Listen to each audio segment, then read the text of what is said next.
Follow the breaking news in Pennsylvania. After some 6 weeks of searching, a suspect on the FBI's top 10 most wanted list has been captured. Eric Matthew Frein is the suspected September 12th ambush killer of a police officer, a state trooper in Pennsylvania. He shot two state troopers, one of them dead, the other one injured. We're following the breaking news here in the Situation Room. Once again, our justice reporter, Evan Perez, is joining us, together with our senior legal analyst, Jeffrey Toobin, and our law enforcement analyst, Tom Fuentes, the former FBI assistant director. We were talking, Jeffrey, what happens now to this guy? He's going to need a lawyer. There's going to be a proceeding. This is going to go on and on. Presumably, if he shot and killed a state trooper in Pennsylvania, he would be eligible for the death sentence. Right. Pennsylvania does have the death penalty, and given the circumstances here, it's at least possible that the federal government could prosecute him as well, and there is a federal death penalty as well. I don't want to get too far ahead, but certainly, given the magnitude of this crime, an apparently premeditated murder of a law enforcement official, that would certainly be eligible for both the death penalty in Pennsylvania and in a federal prosecution. But the key fact is, just to state the obvious, he's not going anywhere, he's not going to get out on bail, and the federal government and the Commonwealth of Pennsylvania can sort out who's going to prosecute him when. The court will give him a lawyer fairly quickly. Of course, immediately. Immediately, yeah. Well, we'll see if he made any statements. That'll certainly be interesting.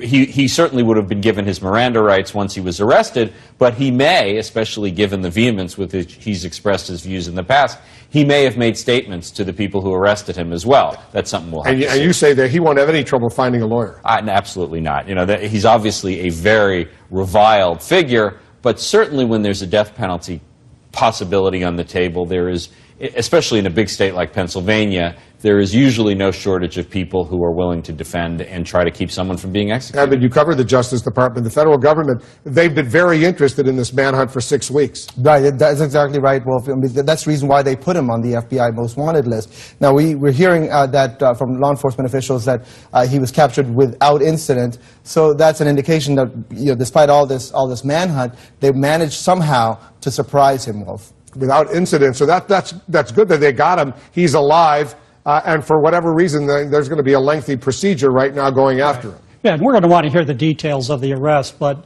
you know, this could be an indication of the police discipline, that here's somebody that has gunned down and killed one of their own, wounded another one of their own, and when they had the opportunity, they took him alive. They took him into custody without incident, and now he'll face prosecution. Is there any indication that he was acting in collaboration with anyone else, or was this just an isolated guy who hated police and wanted to shoot and kill them? Well, that's actually what's made it difficult, Wolf, is that it doesn't look like anyone knew what he was up to, what he was planning to do, but he certainly looked like he planned it, as you said, for some time, and so that's the reason why he was able to evade capture. He didn't tell anyone, he didn't leave behind very many clues as to what he was up to. When the FBI puts someone like this on the top 10 most wanted list, that usually has, not always, but usually has a benefit. Well, it does. The first benefit is that it's an automatic $100,000 reward to anyone that provides the information that leads to the arrest or capture. And in this case, unless it's a police officer that does the arresting, but if a private citizen helped in the capture of him or provided the information or called the police to come get him, they're in for the $100,000 reward for it. And more importantly is just the publicity, not only nationally but worldwide. If he had managed to leave the country, it helps facilitate putting the word out worldwide that we're looking for him. And let's not forget the victims in this particular brutal killing.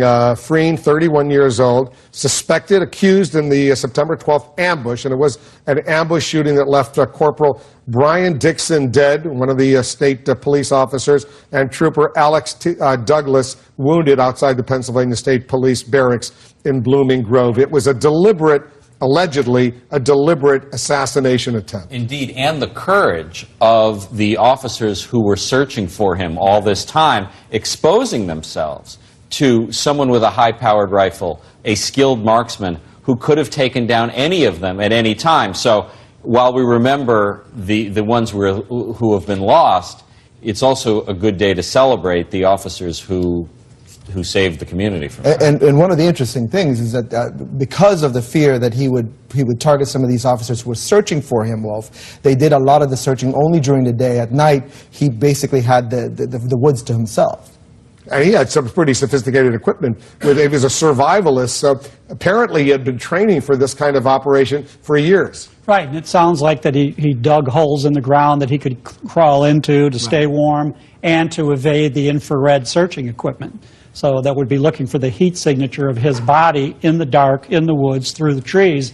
So he did a number of things that made it difficult. But as I said, you know, with winter approaching, he'd have to use fire at some point to eat or rummage in town. We're also now told, Evan, he was armed when he was captured. There was at least one firearm with him when authorities found him, captured him, and he is now in police custody. Once again, the breaking news, Eric Matthew Frein, 31 years old, the suspect in that deadly Pennsylvania cop ambush, is now captured by police. That's it for me. Thanks very much for watching. I'm Wolf Blitzer in the Situation Room. Aaron Burnett out front starts right now.